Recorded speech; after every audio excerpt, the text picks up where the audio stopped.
Hello, and welcome to episode 155 of Public Interest Podcast with your host, Jordan Cooper, where we interview politicians, activists, advocates, and others who seek to improve the state of the world. We're here today with Ananda Block, Community President of the International Society for Krishna Consciousness, also known as ISKCON, of the Washington, D.C. metropolitan area. Ananda is also a blogger and podcast host for iskonofdc.org, which is also available on SoundCloud.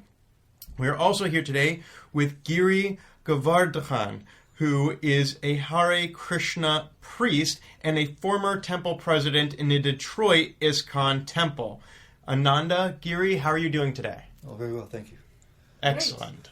The first question I'd like to pose to you, Ananda, is what are you currently doing or what have you ever done to advance the public interest and why? That's a nice, easy question to start with. Well, ever since I was a child, I think I was really interested in the question of why there was so much suffering in the world and how could I end that suffering, or how could I help relieve that suffering. Being born in Ireland during the time of the Troubles, the war in Northern Ireland,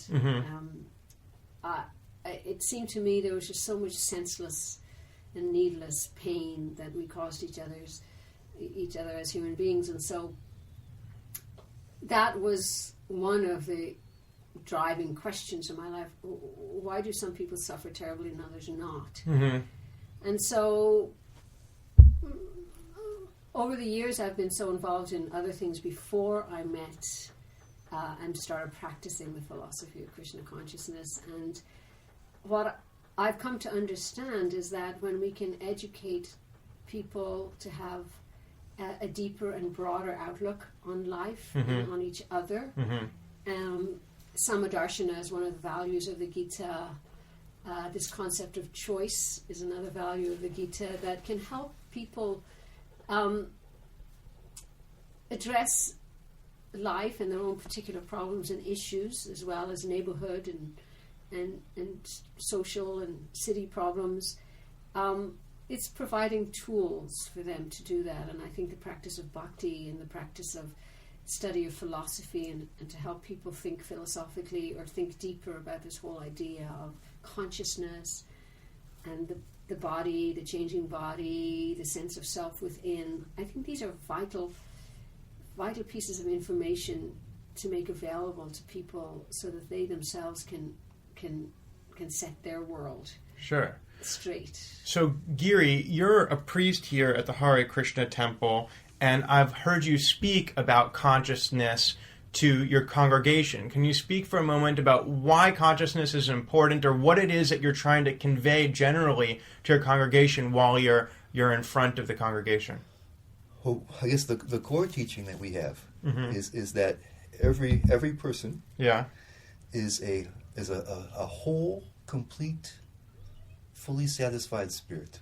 Now, in our day-to-day life, we don't experience ourselves that way. We're not very satisfied. We don't feel complete. We feel also like we've been injured and damaged, and we carry lots of emotional baggage with us.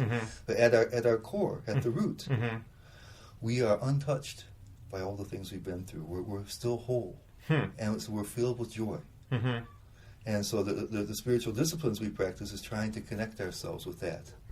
So why would you suppose if our spirits are naturally joyful, that we are often having difficulty trying to actualize that joy in life? What is it that prevents us, and what is it about Hare Krishna that actually helps lead followers down the path to see that joy and become more spiritually fulfilled? Because generally we're distracted by the externals. And that's the problem with it. One example I like to give is that if we read a book or we watch a movie, even though we're not physically connected with those things, we feel emotion, we feel excitement, we feel, and so in the same way we're turning outward rather than inward, and so we develop different addictions. We think that our happiness is going to come from without, and so the distraction keeps us from understanding our core essence. And so generally, even in so many different spiritual disciplines, it takes some effort to remember our real nature. So Ananda, coming back to you, there's a concept in Hare Krishna where I believe, and perhaps you can explain this more, the spirit doesn't end with death or begin with birth, and that you may be reincarnated in different ways, or you currently may be a reincarnation of something else previously. And I guess if you can speak about that within the context of what Giri was just saying, which is the point of life or the point of existence, if that's different. And Giri was just mentioning that happiness can be found within. Is the point to find happiness? And if so, how is that related to this concept of reincarnation, if that's important to Hare Krishna? Good question. Reincarnation and the journey of the soul is a very common theme or principle for all Eastern philosophies. The idea is that the body is always changing. Right? You're born, you grow old, you produce some children, and grow older and eventually die. And so from the onset, and this is the first principle that Krishna talks about in the Bhagavad Gita, is that a wise man knows that the body is always changing, but that the soul doesn't change. And so at the time of death, it's like taking off some clothing, and then you get another body, which is like just putting on some fresh clothing. So the soul is stuck in this cycle of birth and death, called in Sanskrit samsara. And the goal of life is actually to break this cycle, because we're stuck here because of our misidentification with the body. We are searching for love. We are searching for happiness. Happiness comes to us in different ways.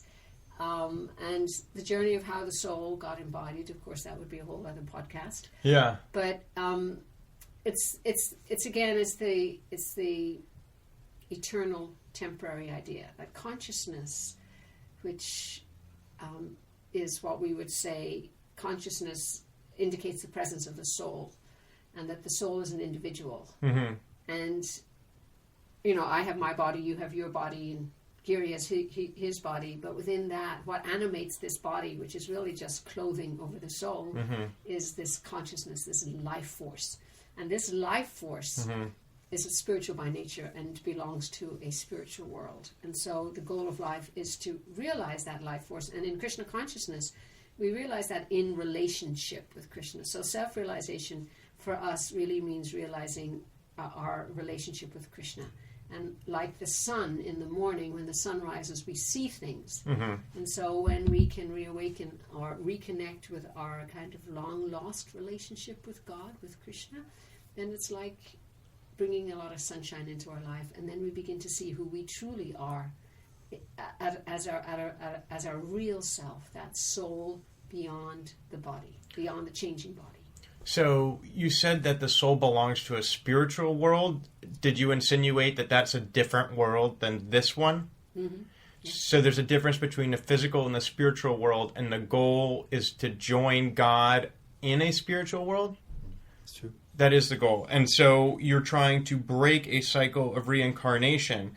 So it seems as though, is it a sense of despair? When you have death, is that sorrowful or not? So is it sorrowful or is it happy? Like maybe they broke the cycle this time, or how do you feel with the different stages of life? It seems quite a unique perspective.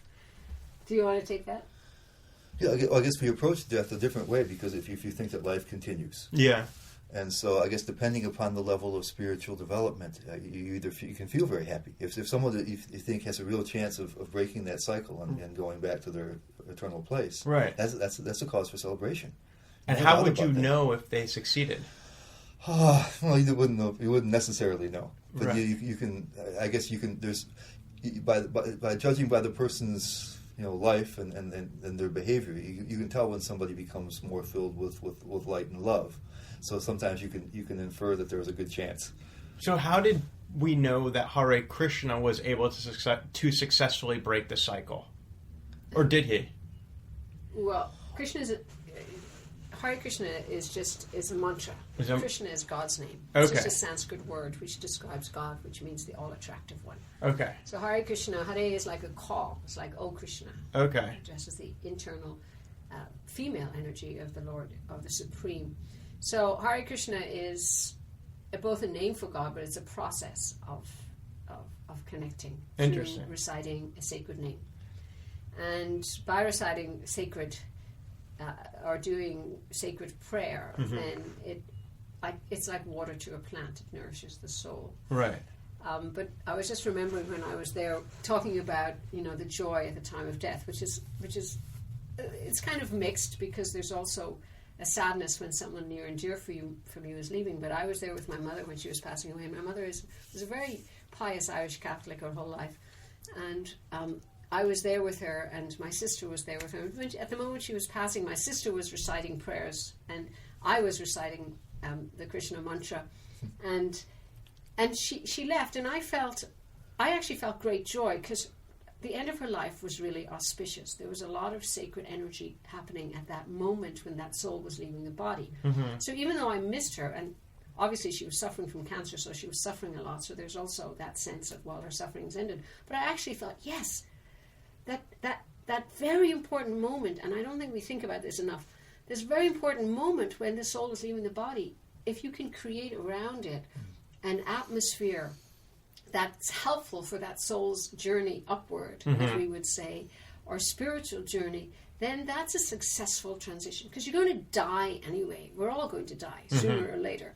And the more we can prepare for it and to try to create in our life situations that will be with us or surrounded with us at the time of death, then that to us would be a very successful, not only life, but death. And we don't, we say death, but really you don't die. You just leave the body. It's an eternal spirit that has only an ephemeral shell, which is your body. Yes. So I'd like to transition for a moment to more personal journeys that you've taken throughout your life with this particular body. Just building off what you said for a moment, Ananda, and then we'll get back to you, Giri. You mentioned that your mother was, I'm not sure if you used the word, a devout Irish Catholic? Yes. So what was her take and your family's take when you decided that really it wasn't the Catholic Church that was nourishing your soul, but it was the Hare Krishna faith that really was calling to you? How did your family react to that decision? It took them a while, particularly my mother and father, but for me, I got so much from my childhood and so much from my parents and so much from Catholicism, and I still do. And when I read the Bhagavad Gita, it gave me so much insight, not only into this practice of Krishna consciousness, but into the whole practice of religions in general, and particularly the religion I was raised with, which was Catholicism, which is also very much filled with the idea of bhakti, and that you love and serve, and that relationships with God shouldn't be one of fear, but should be one of love. And so, my parents could understand it to a certain level. My sister's Buddhist, so we have a bit of an eclectic family.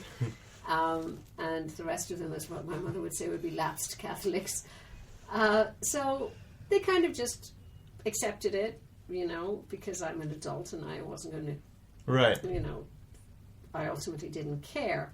But over the years they could actually see, and it was really interesting, at my mother's time of death, I was a lot more comfortable with the process of death and dying than everybody else was. And my father also noticed that, and they attributed that to my years of study of philosophy and of practice mantra chanting and of following the principles of this practice of bhakti yoga, which yoga really means to connect, right? The yoke. The word yoga is a Sanskrit word which means to connect. The small soul connects with the great soul, or the great spirit, or great truth, Krishna, God. Right. So they could see that manifest in my life and in how I was able to be there for my mother. And I think they very much appreciated that. So, Giri, are you from Michigan originally? Yes, I grew up in Michigan. Okay, and so I guess were you born into a Hare Krishna family? No, I was not. Can you take a moment and tell your journey that led you to where you are today? Yeah, sure. I was raised in a Protestant family, and my parents they'd go to church regularly. They weren't serious, really. I'd say really heavy duty Christians, but they went to church regularly. Were good people, and but I became a little disillusioned with the concept of religion, mostly because there was so much fighting between different religions. And it occurred to me at one point that here I am, I was born in a certain place, so I have my tradition, I have my holy book, I have the saints in my tradition. If I'd been born someplace else, I would be somebody else. Right. And so it somehow I thought either somehow there must be some legitimacy across religions, or that more likely than not that religion was just an anachronism. Because I didn't see how you could bridge that, and most religions didn't seem like they could bridge it either. They were fighting each other. So it didn't seem to be relevant to your current life. I thought it was. I kind of accepted the modern paradigm of things, that it was just kind of a failed attempt at knowledge that people were trying. But I said, otherwise, how can I be legitimate if it's just an accident of birth? I would be somebody else, and I would believe in that faith. Right. But then the two of them would disagree, would fight over each other. So I said, either somehow the different faiths have to be all legitimate in some way. And I didn't see how that was going to be accomplished, and it seemed like the faiths didn't think they could see how that was accomplished. Or the other thing was maybe that none of them are true. Maybe it's just an anachronism, no longer relevant. And so I was going to what I was going to do is I was going to be a scientist. I thought that was the best way we build knowledge slowly. Yeah. And so when I went to university, that's what I was going to do. But I found that pursuit. What happened to me actually is in my freshman year we had a class called Great Books. Yeah. And so we read so many of the classics all the way back from the ancient Greeks and through the Middle Ages and things. And I was struck by works from thousands of years ago, how intelligent the people were. Yeah. Because the modern paradigm is partially predicated on the notion that people were just superstitious and not very clear thinking. Right. So there's a sense of a linear progression of time where we are now further ahead. Much further advanced, and so people didn't understand what was they couldn't distinguish truth from falsity. They just had superstitions and beliefs. Right. And I'm reading these works, and these people are intelligent. They didn't sound a whole lot different than me. Yeah. And so it opened my mind a little bit that maybe there's some traditional wisdom there. And one thing science doesn't do for you is, because that's why you have the humanities also, is how do you live as become a good person? What does it mean to have good human relationships and things? And so I became interested a little bit in spirituality and at least the wisdom that passed down through the ages. So just to interrupt for our listeners' sake, do you have a sense of when Hare Krishna as a religion began? Because obviously we know that the Christian faith began about 2017 years ago. Do we have a sense of whether Hare Krishna is an older or a newer religion? The particular denomination is about 500 years old. Okay. But it hooks into an older tradition than that. But the particular form that we have where we're chanting and focusing on that's coming from 500 years ago. And it comes from the Indian subcontinent and is connected to other religions that are even older. Yes, that's true. Right. Well, it's also connected to this body of works called the Vedas, which are considered some of the oldest teachings in the world. Date back, thousands and thousands of years. Okay. At least 5,000, if not longer. So it's rooted in a very ancient culture, a Vedic culture, which is a culture that really had a lot of, just like those other traditional cultures, a lot of philosophy, a lot of thoughtfulness and reflection and contemplation at its core. Right. Right? Built around this idea that wisdom was a really, really important part of society. Like parks are really important parts of a city. Sure. And today we find that, nobody really kind of respects the wisdom teachers and the old texts, but that is a dangerous thing. You're talking about a growing tide of secularism? Well, not only secularism. Or vulgarity. You could say that as well. Right, or just the wisdom, you know what I'm saying about wisdom, where people are able to be mature and reflect on things, and it comes back again to humanity. I think we're the smartest people that ever lived, isn't it? Yeah. We think nobody's ever reached this level of sophistication or civilization before. So it sounds like there's some element of humility in your decision to move closer to the Hare Krishna faith. Maybe so. in our own personal lives. Well, it sounds like, but also at the same time, you mentioned that a lot of the elements that are attractive to you in spirituality are love and service.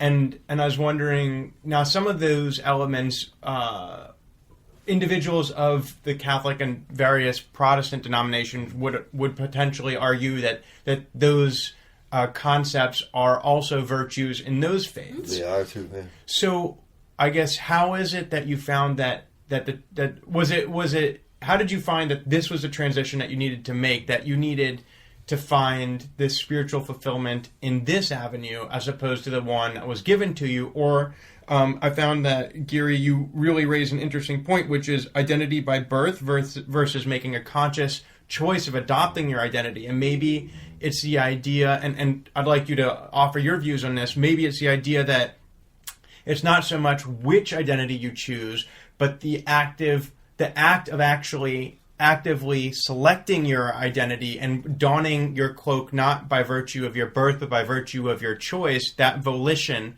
perhaps that's what makes a choice more meaningful? It might. What I was looking for particularly, I looked through a lot of spiritual traditions when I became interested again. Mm-hmm. And I was looking for two things. Yeah. I was looking for a theology and a philosophy that would satisfy all of my many questions. Yes. But I was looking for something that was connected with personal transformation. In the church I grew up with, there were nice people, mm-hmm. But the emphasis was more on just being nice people. Mm-hmm. And we can use more nice people in the world, but there wasn't. And in Christianity, there is that notion of personal transformation. But in the place I grew up, it was more casual. Be good-hearted people, help each other. Nice. Right. Yeah. But I thought that there was a way to actually to go deeper and to have a greater transformation, become really a better person in a deeper level. And so I was looking for something that had both of those two things. Mm-hmm. And I found that in Hare Krishna, so that's what made me take it up.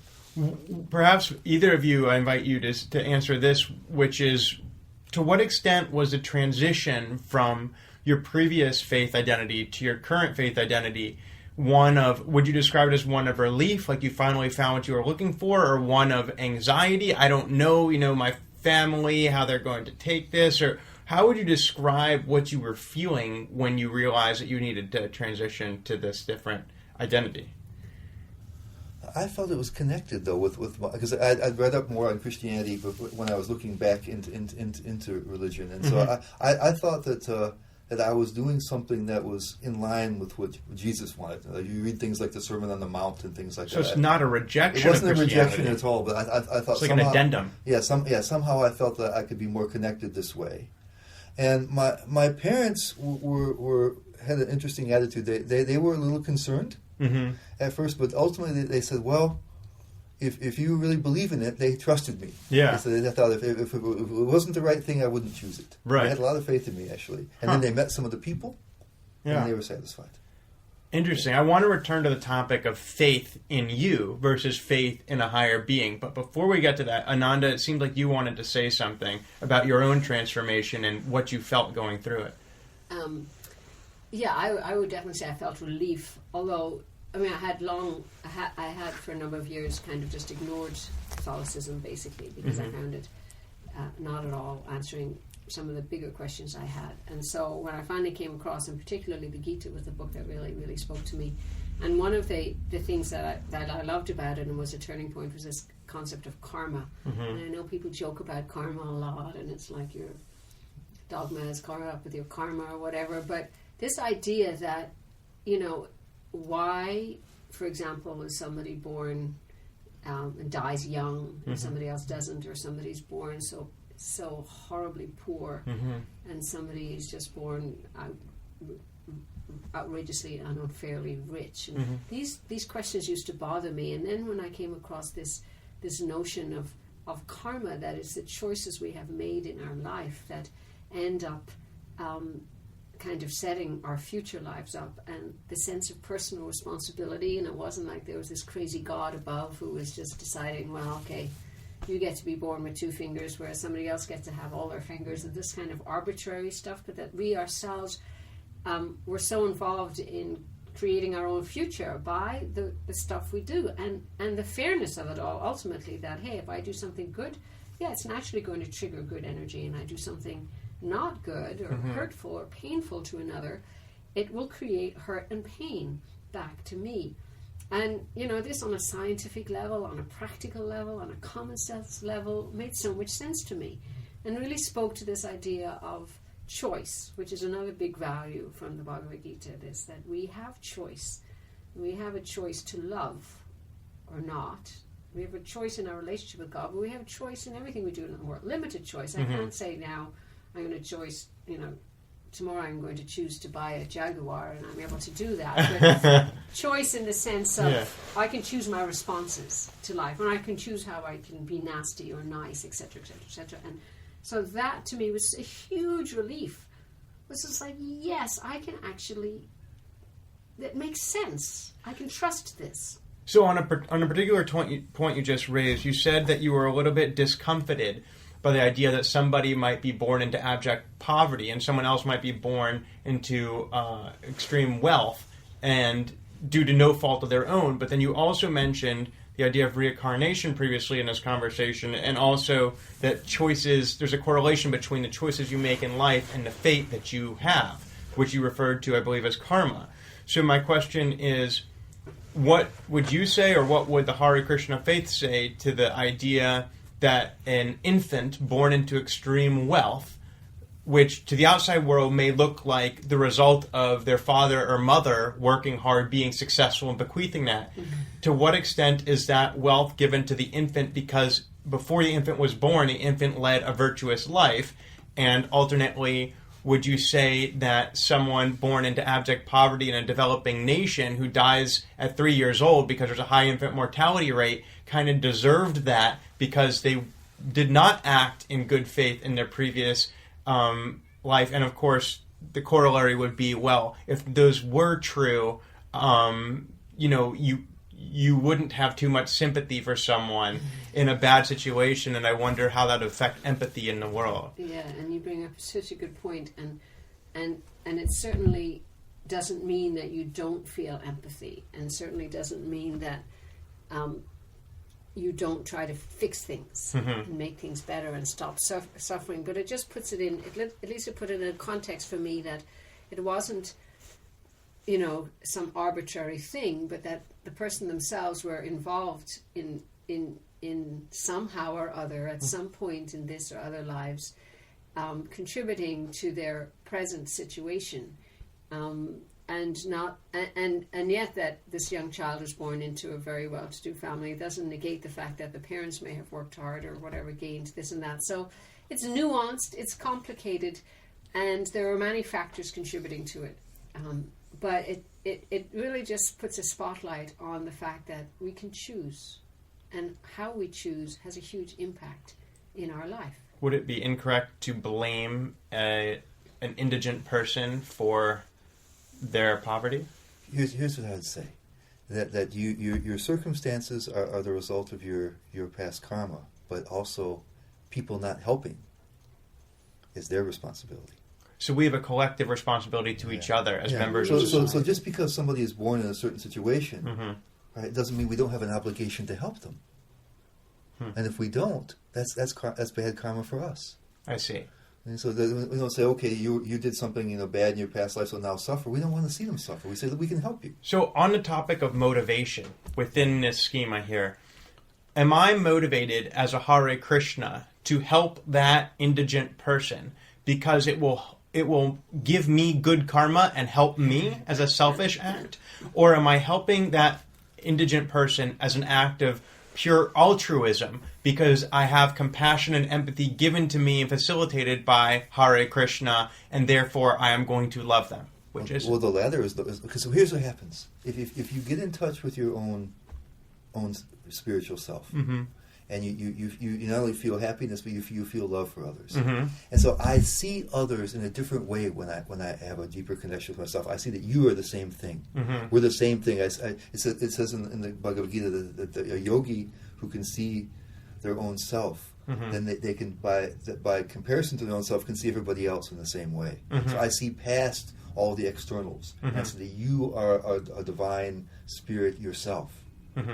And so I feel a deeper connection with you. I see past all the externals. And so then there's empathy. So you recognize a affinity in others, and you're not generally motivated by the idea that you'll have good karma because of that act. No. So there was, I just want to return to the topic that we spoke about a few minutes ago, which was faith in an individual versus faith in God. Just explore the nature of what that term faith really means. You said that your parents had faith in you, Giri. I guess, to what extent would you say that is similar to or different from the faith that both of you have in Hare Krishna? I guess, well, they knew me. It's like a trust. Yeah, they trusted. They trusted I would make an intelligent decision. And so even if they didn't fully understand it, they thought that I wouldn't make a bad decision. Yeah. And so they said, okay, we're going to go with that and not be too upset. And then when they met the people that I was dealing with in the temple, they felt even more reassured. But that was their root thing. They said, well, we don't really understand it, so we can't really evaluate it that well. But we know you. Yeah. And I don't think you would dedicate yourself to something that wasn't solid. So Ananda, on the topic of trust, to what extent do you feel as though you trust Hare Krishna as a means of, or that I'm not sure if this even works for you, but do you trust Hare Krishna to take care of you, or do you trust the Hare Krishna community to care of, I guess, do you trust that that God is making the right decisions? I'm trying to draw a parallel between the trust that Giri's parents had in him and his ability to make the right choices, and and if there is any trust that you have in not only your ability to make the right choices, but in God's ability to make the right choices for you. And that is that faith. Yes. What is faith to you? There's such a good questionnaire. Faith is on so many levels. In fact, there's a lovely definition of faith. Means unflinching trust in something sublime. The founder of the Hare Krishna movement, Srila Prabhupada, gave that nice definition of faith. And trusting in something sublime, and we would say that sublime being something superior and something higher and stronger and more powerful than us, God as the source of our life, and that we're forever connected to Him. And trusting, for us, is not just trusting in the people in the community, but it's also trusting in the teachers and the teaching, and it's trusting in the process. Mm-hmm. So, for example, we'd be invited to chant this mantra, this Hare Krishna mantra, and you'll feel some happiness. Mm-hmm. You'll feel some deeper sense of satisfaction. Right. And so then you do it, and you feel it. And then you think, okay, I'm going to trust this a little bit more, and I'm going to study it a little bit more, and I'm going to practice it more. And is this helping me as an individual achieve what I have understood to be very important in life, which is to really find out who I am, where I'm going, and what life is all about. What's the point of it all? Mm-hmm. And so I trust at this point, because I've been practicing this practice for 35 years, and this practice seems to work for me. That doesn't mean other practices don't work for other people. Mm-hmm. I don't think anybody has a monopoly of God, and I don't think God is so limited and, small-minded. But that is it possible there's the same God who's approaching Aboriginal tribes with animist faith, and the Pope with the Catholic faith, and an Imam with the Muslim faith? Is it possible that the same source of the Sublime is feeding these many different interpretations of how to access it? We would say yes. Yes. So it's like the sun, right? The sun, we don't say this is a Potomac sun, or we don't. This is an Indian sun if you're in India. We don't say this is Surya or whatever French word is for the sun. It's the sun. It shines on everyone. And so our problem on earth is just like, yeah, this is my God, and from my tribe or my group or my faith. Mm-hmm. But God more than anybody else is beyond that. Right. We try to box him in, but good luck. And so, again, faith and the nurturing of faith and the nurturing of wisdom, and faith is meant to make us better as humans, as well as helping us reveal or helping us understand intangible and practical and mystic. And mystic doesn't mean something, ooh, mystic actually means you experience it. You have a sense. You have a deep sense of that extraordinary relationship that's being offered to you by God, or by Krishna, we would call him. And you begin to actually feel it. That's what it's called living. That's life. So on, continuing with the theme of living and needing to get on with our lives, we are approaching the end of this episode. And so I'd like to pose to both of you, Ananda and Giri, final question. I suppose I'll pose it first to Giri, which is, I guess I'd like to ask you to reflect on your life, particularly with regards to Hare Krishna, and how you've used your service within that faith to advance the public interest. How have you made other people's lives better? But more importantly, why have you made them better? What is your legacy that you hope to leave at the end of this life that will be a result of all your efforts? Well, I would like to help other people at least to have the connection that I felt and to feel the transformation I have. I have also hope for our organization. We're kind of a newish organization at this point. But I think that and I think we're also growing and maturing ourselves. Yeah. But I have hope that we can really be able to spread the kind of the light and the love that we're doing to some degree. But I think we can be much better than we are. And so I'm thinking that I've been putting my efforts within this organization for most of my adult years. Yeah. And I'm hoping that the people that come after me will be better than me. And the organization will be better, and that I think we can really make some real contribution to people. And Ananda? I think our greatest contribution is the contribution of information or knowledge. When people are educated, we all know education changes and brings a better result. So when people have access to spiritual information and techniques of spiritual life, it's like you can feed a man a fish, or you can teach him how to fish.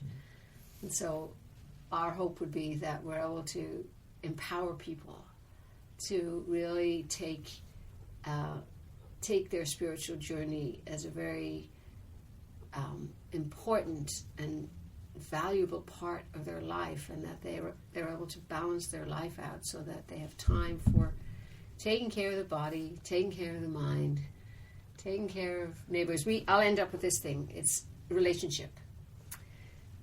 That these 4 relationships are really important in everybody's life. Relationship with God, relationship with your spiritual teacher who will help you practice, relationship with community, which would include family, and then relationship with self.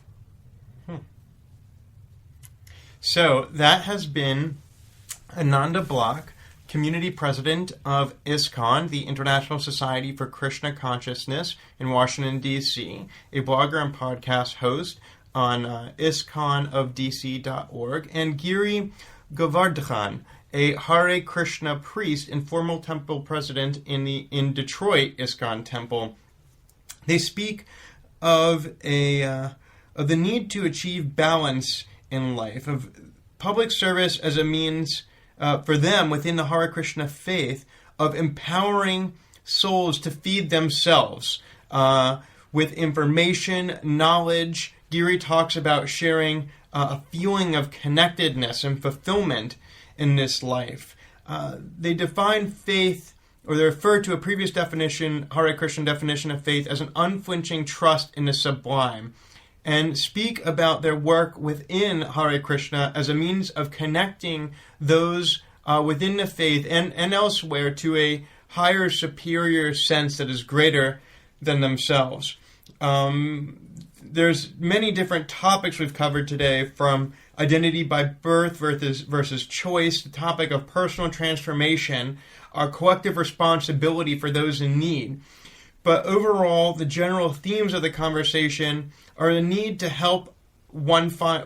I guess there's 4 relationships that we must investigate and use to find happiness and love in life, and that would be a relationship with God, a teacher, a community, including a family, and self. And so, for Ananda and Giri, they find themselves to be spiritual guides to help those of the Hare Krishna faith and anyone else who seeks to learn from their example how to tread upon a path to greater personal fulfillment in life. And for Giri and Ananda, that is how they advance the public interest. Thank you so much for joining us today.